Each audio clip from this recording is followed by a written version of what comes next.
Senhores telespectadores, ao programa de hoje eu dei este nome: Crónicas Serranas. Crónicas Serranas porque são histórias diferentes, de épocas diferentes, mas têm todas de comum passar-se aqui na Serra. Vêm na nossa frente altas serranias. Que serra é aquela? Bom, não é uma serra, são várias serras. Esta que se vê mais alta é a Serra do Açor. A Serra do Açor liga à Serra do Rabadão e a do Rabadão liga à Lousã e a Lousã liga à Estrela. Isto aqui é uma espécie de imbróglio de montanhas que fazem uns vales estreitos. No fundo dos vales correm os rios e ribeiros. O rio mais importante aqui é o Ceira. O Ceira é a alma de Góis. Foi o Ceira que fez nascer Góis. Bom, é uma história semelhante a outras que eu já contei. O Ceira vai dar ao Mondego, o Mondego vai dar ao mar e por aqui andaram antigos povoadores à procura de minério, porque esta região continua a ser rica de minério. Na época romana tinha ouro, muito ouro. Ainda hoje há histórias e lendas de ouro. Só que o mundo dá muita volta e a história de Góis, o que tem de mais importante e de mais triste é isto. Em 1940, aqui há 50 anos, o concelho tinha 12.000 habitantes. Agora tem 5.000, menos de metade. E como não há crianças, todo o concelho, o que tem escolarizadas são 270 crianças, 270, num concelho. Este concelho tem mais quilómetros que meninos. Creio que será um caso único no país. Mais quilómetros que meninos. É claro que isto, assim, se não se fizer alguma coisa, parece condenado a uma desertificação completa. Esse é um dos pontos que vamos falar.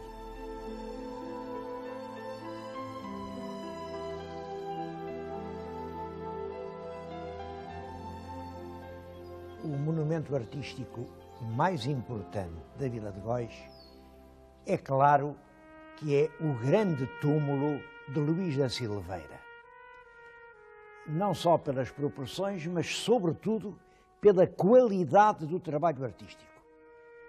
A modelação dos volumes, das figuras, as proporções têm sido consideradas pelos nossos críticos de arte como uma das maiores obras-primas da escultura do Renascimento italiano em Portugal. É, sem dúvida, uma peça com muita beleza. Bom, também é uma peça com muito drama. Eu estou junto dele. O Cavaleiro foi realmente um homem injustiçado pelo seu tempo. Era a ele que o Dom João III devia um apoio enérgico. Apesar disso, o Dom João III mandou-o para a corte, como embaixador, para a corte do Carlos V, e quando ele voltou, expulsou-o praticamente de Lisboa, e o Luís da Silveira vem-se aqui meter na Vila de Góis. Era dele, a vila era dele, já tinha sido do trisavô dele. Dizia ele que aquele túmulo que está em frente era do seu trisavô.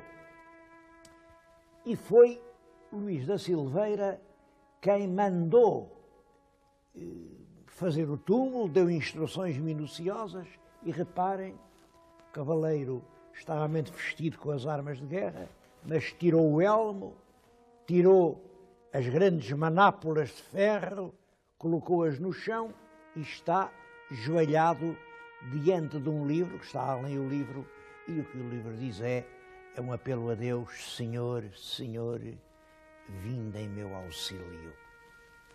Na corte não havia lugar para ele. Um outro político, aliás, também hábil, Dom António da Taíde, que foi conde da Castanheira, conseguiu enfim, infiltrar-se na grande confiança de Dom João III. Dom João III era um príncipe fraco, era um homem que se deixava inteiramente dominar pelos validos. Os validos eram as pessoas que, enfim, dirigiam o espírito do rei. Toda a gente pensava que o grande valido de Dom João III iria ser este, Luís da Silveira, um intelectual, um erudito, um grande político, um homem com verdadeiro pino para as coisas públicas, mas não foi. Dom João III esqueceu, condenou este semi-exílio e substituiu-o pelo Conde da Castanheira. É essa imagem aqui do homem que não teve lugar na corte, apesar de todo o seu merecimento, que ele se fez representar aqui, e é isso, é esse o sentido do túmulo de Góis.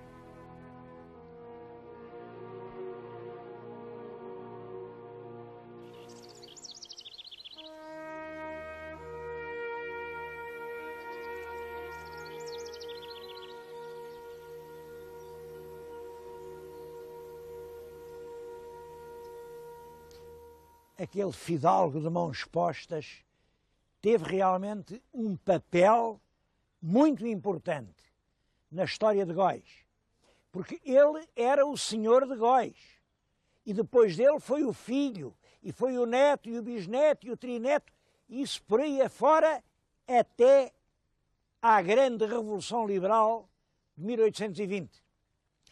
E eu acho que uma das grandes originalidades da história de Góis é exatamente esta. A partir de 1820, Góis tem um senhor novo, e esse senhor é o papel. Tenho na mão, olhem, amostras piedosamente conservadas aqui pelos moradores antigos do papel de Góis. Em 1821 foi fundada uma fábrica de papel em Góis, ela está na minha frente, e desde 1821, durante todo o século XIX, depois, durante o século XX, imaginem que era aqui que se imprimia, que se fabricava, o papel era este, exatamente este que tenho agora aqui, o papel em que era impresso em Lisboa o Diário do Governo e depois do Diário do Governo o Diário da República. O papel mais luxuoso, as melhores edições eram feitas com papel de Góis.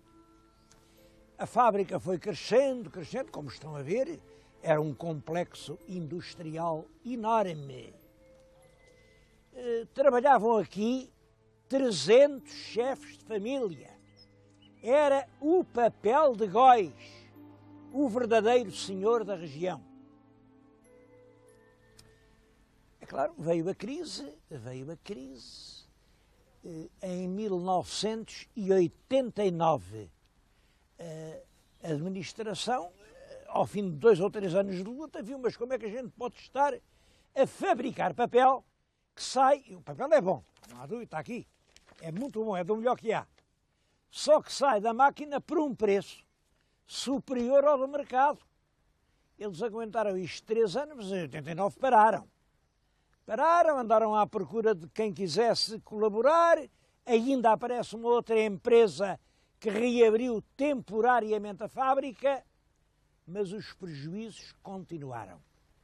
A qualidade paga-se, e para fazer papel desta qualidade não havia mercado em Portugal. Bom, então a fábrica fechou completamente, está fechada há 6 ou 7 anos.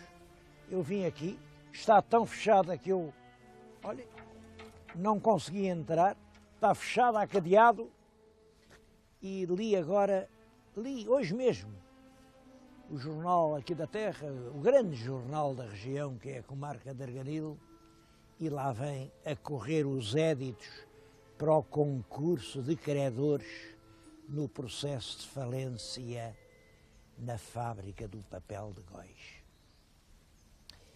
Eu confesso que esta história me impressiona muito mais que a do Dom Luís da Silveira. Como foi possível deixar morrer uma indústria que vinha desde as alvoradas da era moderna em Portugal, que transformou esta terra, que era puramente rural, uma terra de camponeses, de privações, numa terra progressiva, deixar acabar esta terra. Isto qualquer dia vai a leilão, cada pessoa leva uma pedra, sei lá o que vai acontecer aqui. Repito, Dom Luís da Silveira teve um papel importante na história de Góis, mas o papel mais importante foi o do próprio papel de Góis.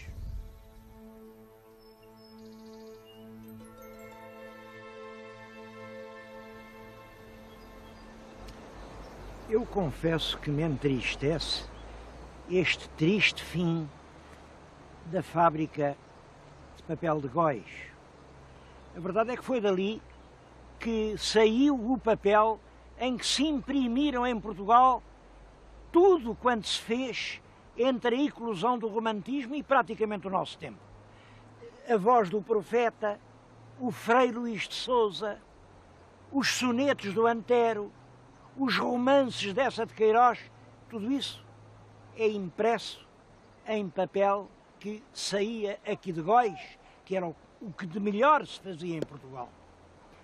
Se há monumentos da cultura, aquele é realmente um deles. Acudam-lhe enquanto é tempo. Eu não queria acabar assim, de uma maneira realmente triste, esta evocação, e vou passar a uma segunda crónica serrana, muito menos melancólica e também literária. Vou-lhes falar de um livro, O Viriato Trágico. O Viriato Trágico é um poema, estão a ver aqui, estrofes como dos Lusíadas. Vim-lhes falar nisto junto de um rio, acho que já todos viram, um rio, uma bela ponta ao fundo, uma paisagem envolvente e comovente. Estamos em Avô. Avô é uma das mais belas vilas da Beira. Vila porque já teve Câmara, ainda tem Pelourinho, lá está a Casa da Câmara, merece uma visita. Nasceu aqui, pensa-se que em 1595, um rapaz, famílias abastadas, puseram-lhe o nome de Brás Garcia. Isso é o nome de batismo, Brás Garcia. Ele depois é que, enfim, puxava mais à fidalguia e punha Brás Garcia de Mascarenhas. A vida de Brás Garcia de Mascarenhas é um autêntico romance de capa e espada. Foi estudante em Coimbra uma data de anos, bateu-se em duelo com um estudante, esteve preso, levaram-no para a cadeia da portagem, os amigos assaltaram a cadeia, saiu da cadeia para a garupa de um cavalo, foi até a Espanha, bateu-se com bandidos, teve a sorte de matar um, andou por Franças e Araganças, por Itália, pela França, foi parar ao Brasil, foi um dos heróis na guerra contra os holandeses. Enfim, ele conta-nos tudo isso e é um perfeito romance de aventuras, com a grande vantagem de ser inteiramente verdadeiro. Ainda hoje existe a casa onde nasceu, viveu e morreu Brás Garcia de Mascarenhas. Que pena que não esteja mais cuidado. Que pena que aqui em Avô o património não olhe por estas coisas, olhem para aquele castelo. Então aquilo não merecia um jeito. Tudo isto é tão bonito, tão bonito. Bom, eu queria chamar-lhes a atenção, não só para o poema do Brás Garcia de Mascarenhas, mas os meus leitores que se interessarem por esta vida aventurosa podem ler o livro do Dr. António de Vasconcelos, que foi agora reeditado pela Gulbenkian e que é da autoria do Dr. Pina Martins, que é o Presidente da Academia das Ciências. Podem crer que ninguém perde tempo na leitura deste livro. fica a conhecer duas coisas: avô e a vida de Brás Garcia.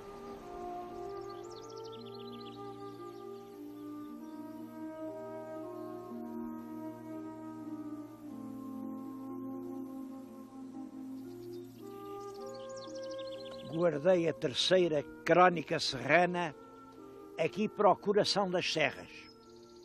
Se o meu telespectador olhar bem à volta, vê aquele dorso enorme, é a Serra da Estrela, segue-se o Caramulo, depois o Monte Muro, depois Liumil, até se vê bem ao longe, ainda ao pico da Marofa, é uma espécie de círculo gigante. E daqui avistam-se 5 dioceses. Não foi para ver isso, nem para falar disso que eu vim aqui, mas para recordar aspectos de história literária perfeitamente surpreendentes. Se reparar aqui bem com atenção, há ali um lugarejo pequenino, chama-se Torre de Tavares. Bom, há ali uma outra aldeia que é Chãs de Tavares e há outra um bocadinho mais acima que é Guimarães de Tavares, porque tudo isto aqui era a terra de Tavares. Sabem que na Idade Média não havia nem distritos, nem concelhos assim, não, havia terras, as grandes terras. E eu acho que este ponto em que agora estou era o centro da terra de Tavares. Ainda hoje lhe chama o castelo. Eu acho que nunca houve aqui um castelo propriamente, mas houve um castro. Aliás, ainda se vê bem. Se olharem com atenção, veem-se os vestígios das habitações de um período muito recuado. E depois, no lugar do castro, houve uma povoação cristã e a primeira igreja aqui da região foi exatamente aqui neste sítio. Hoje está ali embaixo um templo, Nossa Senhora do Bom Sucesso, que é uma designação moderna. Outrora era Santa Maria do Castelo, porque era o centro da terra de Tavares. O que tem graça, aquela aldeia da Torre de Tavares, é que nasceu ali um homem, chamava-se João Ferreira de Almeida. Ele era sobrinho do pároco, e o pároco era um homem culto, poderoso. O rapaz aprendeu, estudou, e não sei por que razões saiu daqui na companhia de cristãos novos fugitivos. Não sei se ele também o seria ou não. A verdade é que foi lá para o norte da Europa. Era uma altura em que a Igreja estava em crise, a reforma estava a fazer grandes estragos, toda a gente acusava o clero: olha, este é rico, olha, este tem mulher, olha, este tem maninhada de figuinha. E o nosso bom João Ferreira de Almeida, saí daqui destas berças, imaginem, fez-se protestante.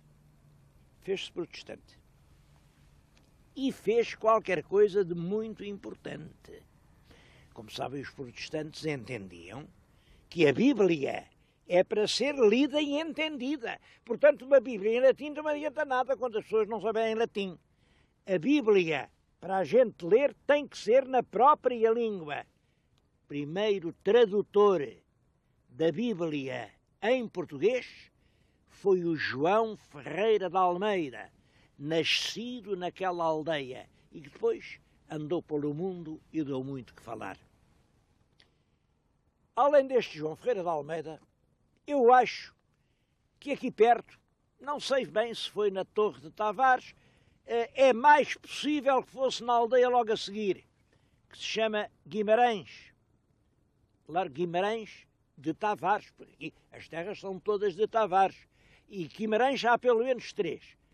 A Guimarães lá de cima, a Guimarães do Minho, a Guimarães lá de baixo, a Guimarães de Torres Vedras e a Guimarães de Tavares, onde vamos daqui a bocadinho. Ora, ou me engano muito, ou o nosso grande Gil Vicente era de Guimarães de Tavares.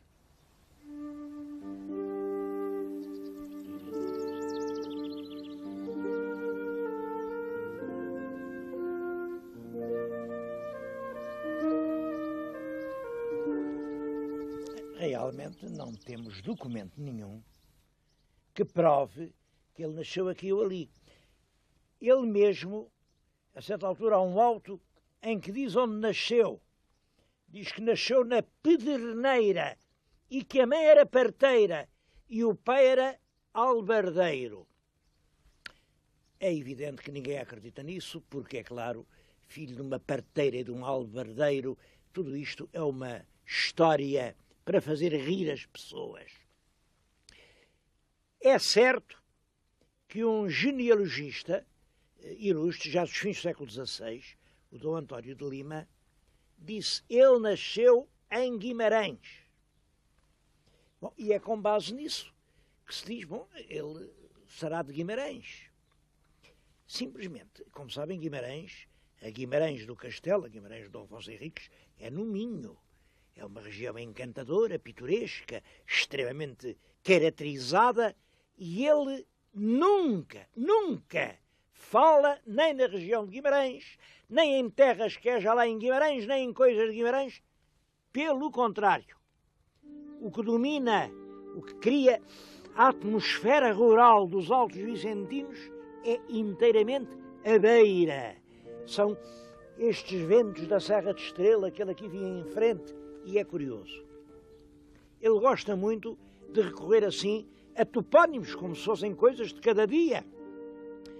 Fala da Pena Furada, fala do Vale do Covelo, do Vale das Corigas, da Ponte da Cunharda, do Vale de João Viseu.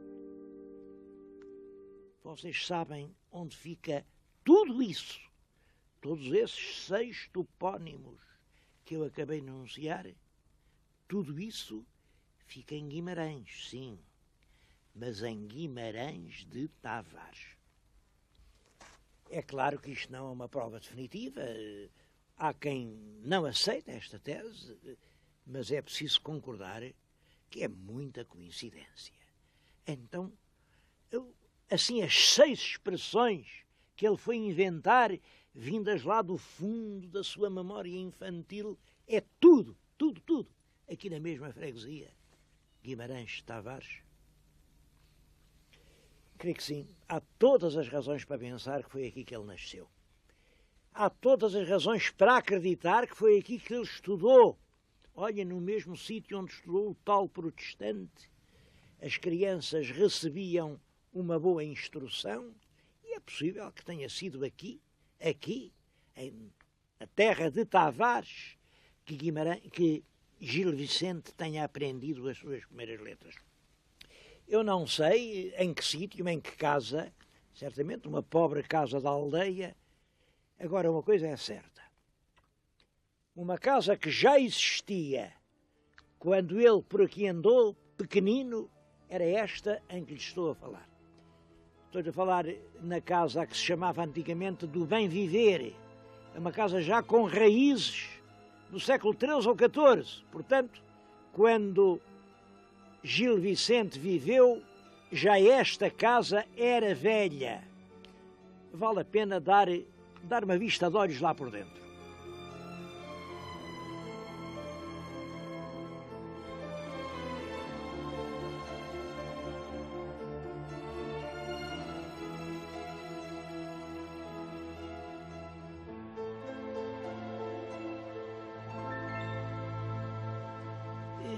Aqui em Guimarães de Tavares funciona um grupo popular, cultural, que tem até um nome simpático: Centro Recreativo e Cultural Amigos Leais. Amigos Leais. Bom, aqui há uns anos, mas já há bastantes anos, eles dedicavam-se quase só a representar autos de Gil Vicente. Bom, depois deixaram-se disso, hoje há outras coisas para representar, mas lá nos Amigos Leais há uma aspiração: voltar a representar Gil Vicente, ter aqui realmente um belo centro de estudos e de representações vicentinas. Eu estou a pensar que este palácio antigo do tempo de Gil Vicente fica muito perto da IP5, que vai à fronteira, e estou a ver como seria bonito, na estrada internacional, uma placa a dizer representações vicentinas a 3 quilómetros e poder restaurar aqui o gosto do teatro de Gil Vicente. Não aquelas representações um bocado que a gente às vezes vê para aí, mas um Gil Vicente atualizado, porque o Gil Vicente é muito mais do nosso tempo do que se julga. Os problemas que ele pôs, a sociedade do seu tempo, a grande transformação do mundo português, que ele soube genialmente satirizar. Eu sei que isto é sonhar alto, mas é claro, quem fala sonha sempre alguma coisa. Ver um dia aqui, na Casa do Bem Viver, uma academia vicentina.